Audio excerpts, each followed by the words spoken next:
Right, how do we solve this question? Total number of correct statement बताना है आपको nucleic acid पे। तो न्यूक्लिक एसिड आपके दो होते हैं, आरएनए एंड डीएनए। ठीक है।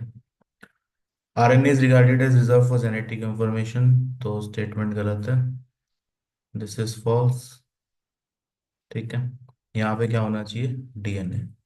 तो DNA is regarded as the reserve of genetic information. DNA genetic information pass on करता है टू द नेक्स्ट जनरेशन। ठीक है। DNA molecule self duplicate during cell division, तो सही बात है। जब सेल डिवीजन होगा तो जो आपका न्यूक्लियस है उसमें जो डीएनए है वो भी रेप्लिकेट होगा। ठीक है। तो ये सही बात है। DNA synthesise protein in cell?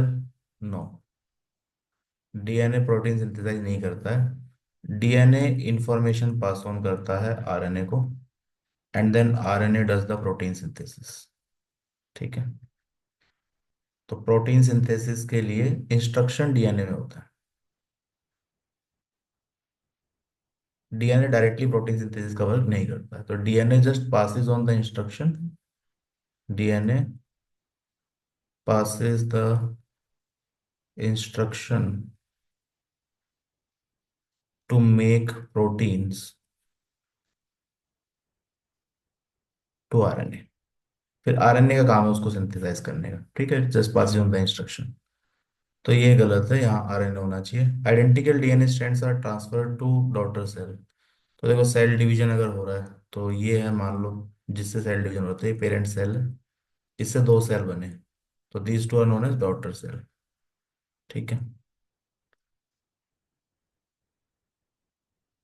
तो यहाँ पे एग्जैक्टली सेम ही सेल बन रहा है। ठीक है। तो आइडेंटिकल डीएनए ही ट्रांसफर होंगे, ये इसी से रिलेटेड है during cell division.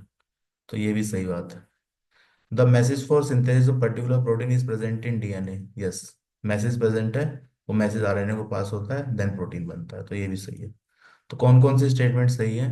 B, D and ई। तो करेक्ट आंसर होना चाहिए 3। ठीक है।